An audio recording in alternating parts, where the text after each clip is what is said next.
Il était une fois un roi et une reine qui étaient très peinés de ne pas avoir d'enfants. Cure, pèlerinage, vœux et dévotion. Ils firent tout ce qu'ils purent, mais rien ne semblait y faire. Lorsqu'ils eurent finalement une fille, ils firent un beau baptême.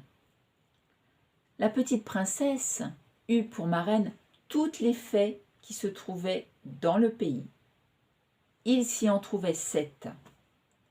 Selon la coutume de l'époque, chacune des fées ferait un don à la princesse, qui recevrait ainsi toutes les perfections imaginables. Après les cérémonies du baptême, tous les invités revinrent au palais du roi, où se tenait un grand festin en l'honneur des fées. On mit devant chacune d'elles un couvert magnifique, avec un étui d'or massif garni de diamants et de rubis, qui renfermait une cuillère, une fourchette et un couteau d'or fin. Mais, tandis que chacun prenait place à table, on vit entrer une vieille fée. Elle n'avait pas été invitée parce qu'il y avait plus de 50 ans qu'elle n'était pas sortie d'une tour et qu'on la croyait morte ou victime d'un enchantement. Le roi lui fit donner un couvert, mais il fut impossible de lui remettre, comme aux autres, un étui d'or massif, parce qu'il n'y en avait eu que 7 de réalisés pour les 7 fées. La vieille crut qu'on la méprisait et grommela quelques menaces entre ses dents. Une des jeunes fées qui se trouvait près d'elle l'entendit. Craignant qu'elle pourrait faire un mauvais don à la petite princesse, à la fin du repas, elle alla se cacher derrière une tenture afin de parler la dernière et de réparer autant que possible le mal que la vieille aurait causé. Les fées commencèrent à faire leur don à la princesse. La plus jeune lui accorda pour don qu'elle serait la plus belle personne du monde. Celle d'après, qu'elle aurait de l'esprit comme un ange. La troisième, qu'elle montrerait une grâce admirable dans tout ce qu'elle ferait. La quatrième, qu'elle danserait parfaitement bien. La cinquième, qu'elle chanterait comme un rossignol. Et la sixième, qu'elle jouerait de toutes sortes d'instruments avec la plus grande perfection. Le tour de la vieille fée étant venu, elle s'avança en branlant de la tête, plus par dépit que par vieillesse, et dit que la princesse se percerait la main à la pointe d'un fuseau et qu'elle en mourrait. Ce terrible don fit frémir toute l'assemblée, et chacun se lamenta. Mais la jeune fée sortit alors de derrière la tenture et prononça tout haut ces paroles. « Rassurez-vous, roi et reine, votre fille n'en mourra point. Il est vrai que je n'ai pas assez de puissance pour défaire entièrement ce que mon aîné a fait. La princesse se percera la main à la pointe d'un fuseau, mais au lieu d'en mourir, elle tombera seulement dans un profond sommeil qui durera 100 ans, au bout desquels le fils d'un roi viendra la réveiller. » Le roi, pour essayer d'éviter le malheur annoncé par la vieille fée, fit aussitôt publier un édit par lequel il défendait à toute personne de filer au fuseau ou d'avoir des fuseaux chez soi, sous peine de mort. Un jour, au bout de 15 ou 16 ans, pendant que le roi et la reine séjournaient dans l'un de leurs palais, il arriva que la jeune princesse, courant dans ce château et montant de chambre en chambre, grimpa jusqu'au haut d'un donjon. Là, dans un petit recoin, elle rencontra une vieille femme qui y vivait seule, tout occupée à filer au fuseau. Elle n'avait pas entendu parler de l'interdiction que le roi avait proclamée de filer le coton de cette manière. « Que faites-vous là, ma bonne vieille ?» dit la princesse. « Je file, ma belle enfant, » lui répondit la vieille qui ne la connaissait pas. « Ah, que cela est joli !» reprit la princesse. « Comment faites-vous? Donnez que je voie si je saurais en faire autant. » Elle n'eut pas pris le fuseau que, étant très vive et un peu étourdie, et que d'ailleurs le don des fées l'ordonnait ainsi, elle s'en perça la main et tomba évanouie. La bonne vieille, bien embarrassée, cria au secours, et l'on vint de tous les côtés. On jeta de l'eau au visage de la princesse, on délaça son corset, on lui frappa dans les mains, on lui frotta les tempes avec du parfum, mais rien ne la faisait revenir à elle. Alors, alerté par tout ce bruit, le roi se souvint de la prédiction des fées. Jugeant qu'il fallait bien que cela arrivât, puisque les fées l'avaient décidé, il fit installer la princesse dans un bel appartement du palais, sur un lit en broderie d'or et d'argent. On eût dit d'un ange, tant elle était radieuse. Son évanouissement n'avait pas effacé les couleurs vives de son teint. Ses joues étaient incarnates et ses lèvres comme du corail. Elle avait seulement les yeux fermés, mais on l'entendait respirer doucement. Ce n'était qu'à ce seul indice que l'on savait qu'elle n'était pas morte. Le roi ordonna de la laisser dormir au calme, jusqu'à ce que l'heure de se réveiller fût venue. La bonne fée qui lui avait sauvé la vie en la condamnant à dormir 100 ans était dans un royaume voisin à 12 000 lieues de là, lorsque l'accident arriva. Elle en fut avertie à l'instant par un nain qui avait chaussé des bottes de 7 lieues, avec lesquelles on faisait 7 lieues d'une seule enjambée. La fée partit aussitôt et arriva au bout d'1 heure dans un chariot de feu, traîné par des dragons. Le roi alla lui donner la main à la descente du chariot. Elle approuva toutes les mesures qu'il avait prises. Cependant, étant grandement prévoyante, elle pensa que la princesse serait bien seule dans ce vieux château lorsqu'elle se réveillerait. Voici donc ce qu'elle fit. À l'exception du roi et de la reine, elle toucha de sa baguette tout ce qui était dans ce château. Gouvernante, fille d'honneur, femme de chambre, gentilhomme, officier, maître d'hôtel, cuisinier, marmiton, coursier, garde, soldat, page, valet de pied. Elle toucha aussi tous les chevaux qui étaient dans les écuries, avec les palefreniers, les gros chiens de la basse-cour, et aussi la petite Pouffe, la petite chienne de la princesse qui était auprès d'elle sur le lit. Dès qu'elle les touchait, ils s'endormaient tous, et ne se réveilleraient qu'en même temps que leur maîtresse, afin d'être tout prêts à la servir. Même les broches qui étaient dans la cheminée, pleines de perdrix et de faisans, s'endormirent, et le feu aussi. Tout cela se fit en un instant. Les fées n'étaient pas longues à leurs affaires. Alors le roi et la reine, après avoir embrassé leur cher enfant sans qu'elle s'éveillât, quittèrent le château. Ils firent interdire à qui que ce soit d'en approcher. Cette précaution ne fut pas nécessaire, car il poussa en quelques minutes, tout autour du parc, une si grande quantité d'arbres, grands et petits, de ronces et d'épines entrelacées les unes dans les autres, que ni bête ni homme ne pouvaient y pénétrer. On ne voyait plus que le haut des tours du château, encore que de bien loin. C'était l'œuvre de la fée, afin que la princesse n'eût rien à craindre des curieux pendant son sommeil. Au bout de 100 ans, le fils du roi qui régnait alors, et qui était d'une autre famille que la princesse endormie, chassait de ce côté-là. Il demanda quelles étaient ces tours qu'il voyait au-dessus d'un grand bey fort épais. Chacun lui répondit selon ce qu'il en avait entendu. Les uns disaient que c'était un vieux château hanté par des esprits, les autres que tous les sorciers de la contrée y faisaient leurs assemblées nocturnes. L'opinion la plus commune était qu'un ogre y demeurait. il y emportait tous les enfants qu'il pouvait attraper afin de les manger à son aise, sans qu'on pût le suivre, car il était le seul à pouvoir se faire un passage à travers ce bois. Le prince ne savait qui croire.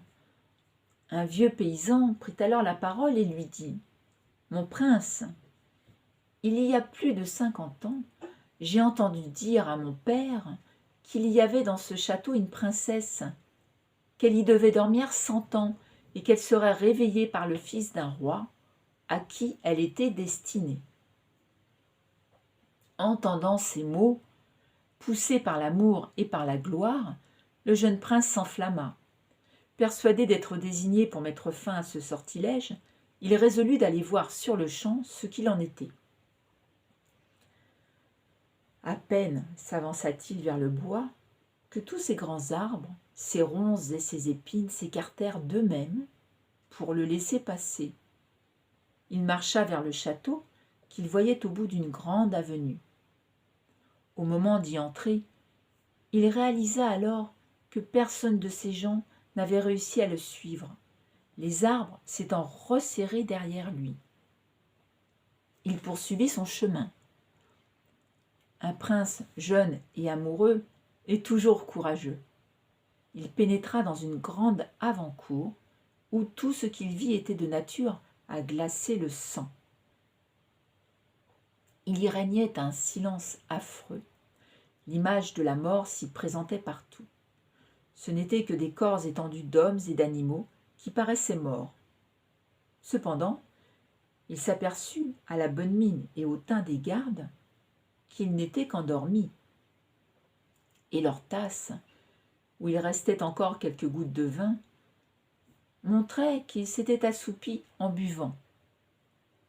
Il passa par une grande cour pavée de marbre, monta un escalier, entra dans la salle des gardes, lesquels étaient alignés en double haie, la carabine sur l'épaule, ronflant de leur mieux.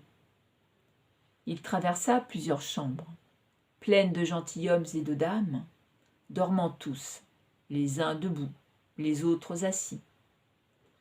Il entra dans une chambre toute dorée, où il vit sur un lit, dont les rideaux étaient ouverts de tous côtés, le plus beau spectacle qu'il ait jamais vu.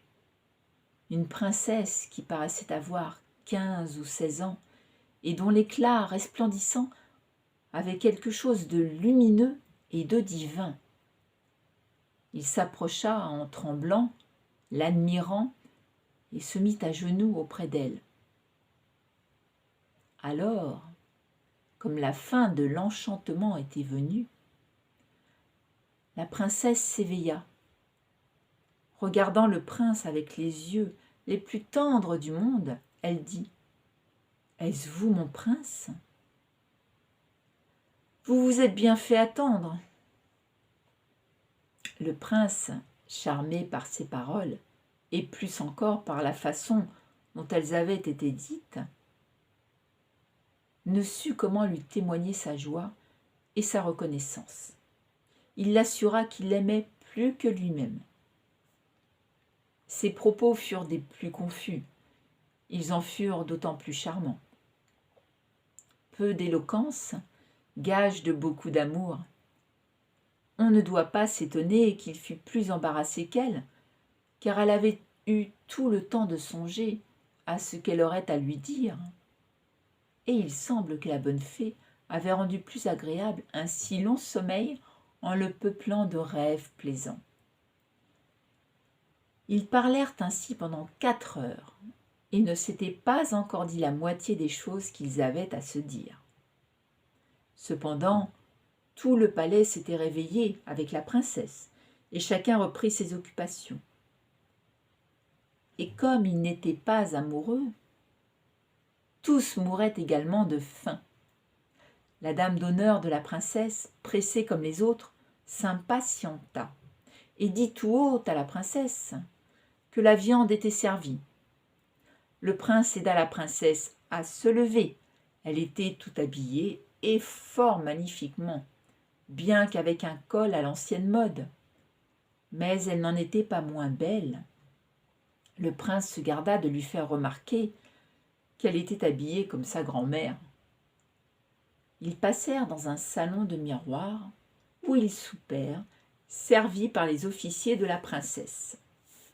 Les violons et les hautbois jouèrent de vieux airs, excellents, quoiqu'il y eût près de 100 ans qu'on ne les jouait plus.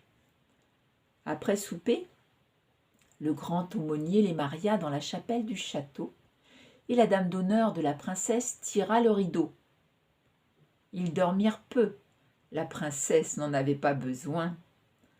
Le prince la quitta au matin pour retourner en ville près de son père qui devait s'inquiéter de son absence. Le prince lui dit qu'il s'était perdu dans la forêt alors qu'il chassait et qu'il avait dormi dans la cabane d'un charbonnier qui avait partagé son pain et son fromage avec lui. Le roi le crut, mais sa mère eut des doutes, d'autant plus que son fils retournait presque tous les jours à la chasse et qu'il avait toujours une bonne raison de prête pour expliquer pourquoi il avait dû dormir 2 ou 3 nuits dehors. Elle était persuadée qu'il était amoureux. Le prince vécut ainsi avec la princesse plus de 2 années entières et en eut 2 enfants. Le premier, qui fut une fille, fut nommé Aurore, et le second, un fils, fut nommé Jour, parce qu'il paraissait encore plus beau que sa sœur. La reine invita plusieurs fois son fils à se confier à elle, mais il ne lui révéla jamais son secret. Il la craignait, tout en l'aimant, car la reine était une ogresse que son père n'avait épousée qu'en raison de sa grande fortune. Il se murmurait à la cour qu'elle partageait l'instinct des ogres, et qu'en voyant passer de petits enfants, elle avait toutes les peines du monde à s'interdire de se jeter sur eux. Là se trouvait la raison pour laquelle le prince ne lui avait jamais parlé de ses propres enfants. Mais quand le roi fut mort, ce qui arriva 2 ans après ce mariage, et que son fils vit qu'il était désormais en mesure de régner, le jeune prince déclara publiquement son mariage. Il alla en grande cérémonie chercher sa femme dans son château. La jeune reine fut magnifiquement accueillie dans la capitale, où elle rentra entourée de ses 2 enfants. Quelque temps après, le roi alla faire la guerre à l'empereur, son voisin. La guerre devait durer tout l'été. Il laissa la régence du royaume à sa mère et lui recommanda sa femme et ses enfants. Dès qu'il fut parti, la reine-mère envoya sa belle-fille et ses enfants dans un petit château éloigné, dans les bois, afin de pouvoir plus aisément y assouvir son horrible envie.